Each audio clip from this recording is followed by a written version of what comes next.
augmented reality, virtual reality, are bringing a whole number of things to life. They're actually breathing life into a whole number of sectors. Art is one particular area where you can see this particular this visual artist bringing this particular painting to life using augmented reality. We're going to talk about what the benefits are, the use case, and where this can be applied across different sectors. Ife Olowu is a digital art curator. He joins us now to discuss further. Good morning to you. Thank you so much for joining us. You are all the rave, sir. You're across different media networks. Everybody's talking about this augmented reality software that you're using here. Tell us about it. What brought this about? Thank you so much for having me. My name is Ife Olowu. The whole switch from being a normal artist came in 2019 when I stumbled upon augmented reality, and I basically saw the future. You saw the future? Yeah, I saw the future, okay. And I had to research. I'm not tech inclined. I didn't study tech. I don't know anything about tech. Yeah. So I had to take a course, really dive into what augmented reality is, and I saw that I could actually apply this on my art and stand out and do something different. Yeah. From the normal, digital arts, traditional paintings we see, do something different, make a traditional painting and also bring it to life through technology. Now, as far as what we're seeing, so there's a picture of a road, and then your augmented reality item software brings, you see cars are moving. I saw one with a guy who was a painting of a gentleman, then they put a cigarette in his mouth. Yeah. So what's the use case for this?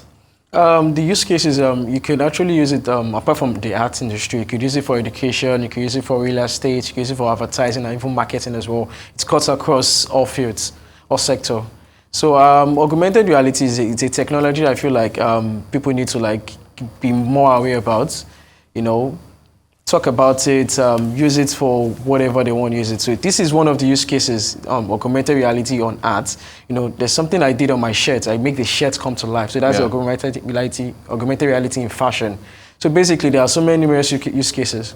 Okay, now, I want to think about education. Why not? Because look, your story is cool. You said you decided to educate yourself, learn how this all works. In terms of, there's real estate, I guess there's education. For education, how could this be applied? For education, actually, a friend of mine actually sent me something this morning. In Botswana, at Child School, they had to, make some drawings, on paper, and they actually brought those drawings to life. And the students were children, aged 6 to 10. They were actually using their mobile phones, to look at it. So I feel like in augmented reality in education is fast approaching, that people are already shifting towards that, because I feel like, when I come home to meet my kids and my kids can actually learn through augmented reality, I don't have to be there to tell them that, okay, you need to read this, then augmented reality app or the mobile phone actually reads this thing to them. They could see visuals, audios, and sensory movements and everything. So I feel like for education, it's a perfect fit. There's virtual reality as well.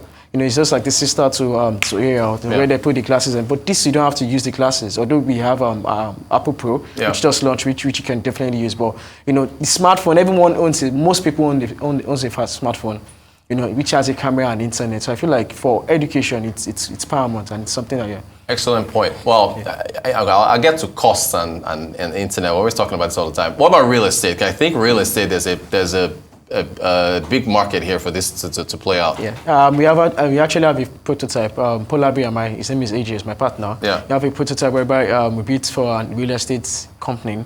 The person is trying to sell a land or an actual house for someone, and actually we built that in VR and also in AR. For example, I could just pick up my smartphone, click one or two buttons on my phone, and actually put an actual building in this place. So you know what? Why don't we use this desk as an example? So if you're a real estate agent, right? You want to sell me on a house. Yes. This Arise News desk, table here, we could project the building that I want to. Yeah, the building is currently at Osaka, London. Right. As a case study. Yeah. I can bring that building right on this platform. Right. So you'll be actually seeing it in real time. So that's the beauty of augmented reality.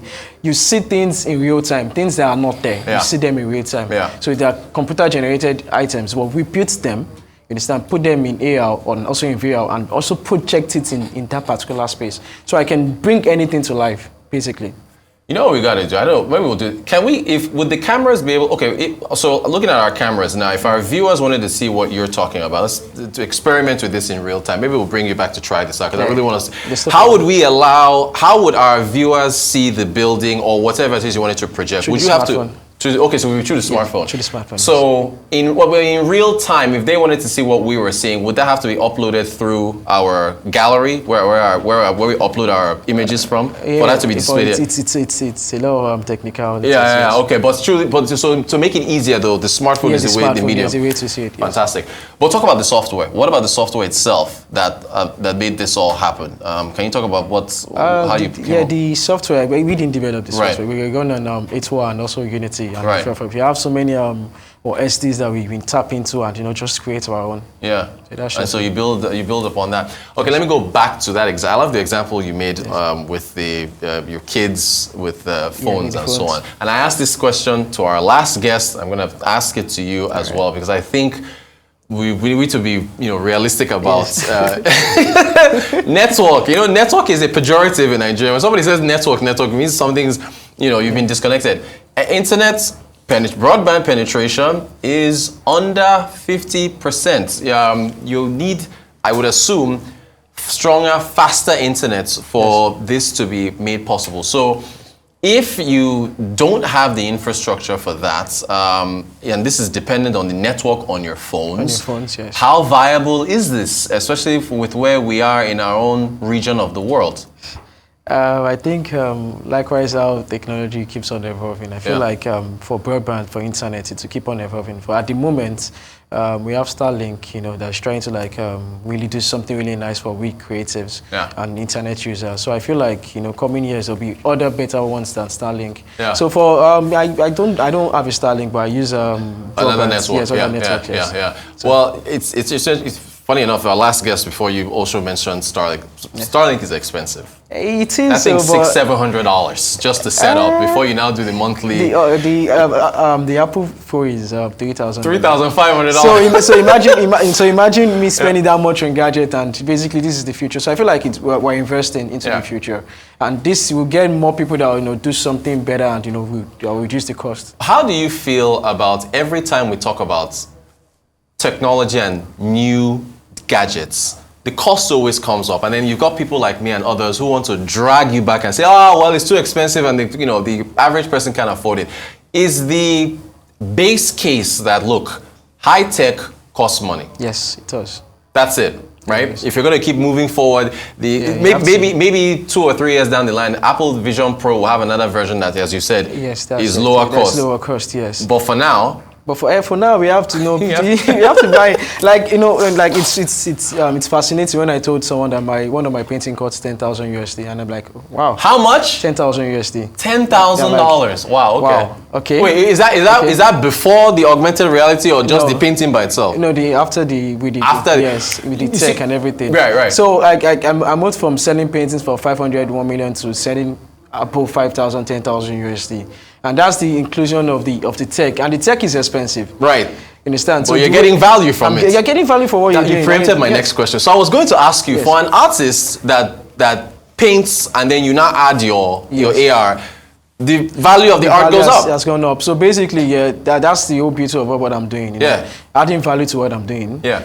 Creating a market niche, breaking from the normal arts, art environment, when you go to gallery, see paintings, picking from it and giving you something quite immersive, art of the future. I'm currently in 2030, the future.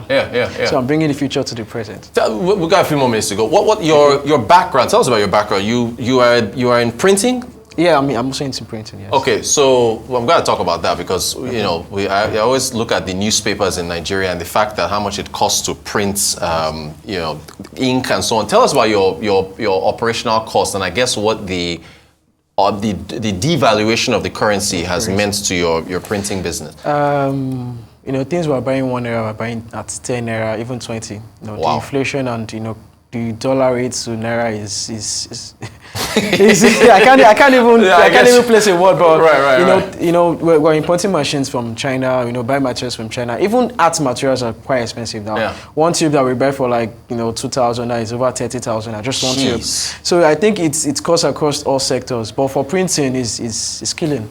We were earlier on our flagship morning show. We had a very in-depth discussion on the need to government to patronize, made in Nigeria vehicles and so on. I'm assuming this is obvious. If we're to be able to make these printing items here in the country, then you wouldn't have to import. You have to import.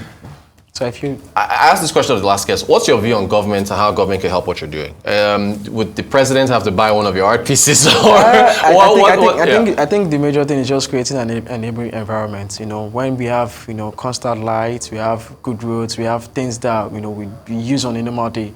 Understand? So me doing art won't just be like, oh, I'm doing art to survive. I'll be doing art for art's sake, like for myself, you understand? For now, so most artists do arts like because they want to say artwork. Understand? I want to do something I love. I don't care whether you buy it or whether you don't buy it. I want to do something I love. So when we have basic amenities, people would actually do more creative. Some people they don't even want to do 9 to 5. They just want to build computers. They just want to build automobiles. But there's not an enabling environment. They have to eat. They will not live their dream or their passion and can't go for something just to fit. So I feel like. If I was to reach out to you 6 months from now and find out you're in Canada or the UK or the US, do you plan on staying? Because whenever folks like you come up with this stuff, they don't really stay in the country. They end up, So what? True. Yeah. So are you going to remain in Nigeria? Tell the truth. For me personally, I'm actually starting my tour this month. So this March. A tour? Yeah, it's what is that, a world tour? Okay, so you're taking your art to different galleries around the world? Different around the world, and trying to, we're working on something really exclusive at the moment. Tell us now. So Arise, we break exclusives all the time. You don't want to tell us yet? So you're working on something new? Yeah, something new for artists and also creative as well, What's the community like in terms of your peers? Are you inspired by... Are there, we're bringing you on because of this innovation that you're using here, but what is the ecosystem like for the art world? Are you seeing new stuff? Is the innovation there in Nigeria? Yes, there is. I think I'm inspiring my friends, and I'm also being inspired by them as well. At least I've seen some couple of new artists. One of my friends, he does recycle media. He makes flip-flops. Okay. Discarded flip-flops and makes an artwork through it. Try to recycle their materials and everything. So I feel like most Gen Zs or new artists, are trying to be innovative in what we do, basically. So this is another innovation I feel like people are already adapting into. Yeah. Understand? We have, some other use cases. Some of my friends are already adapting to, bringing their art to life as well. Yeah. So I feel like it's a growing community.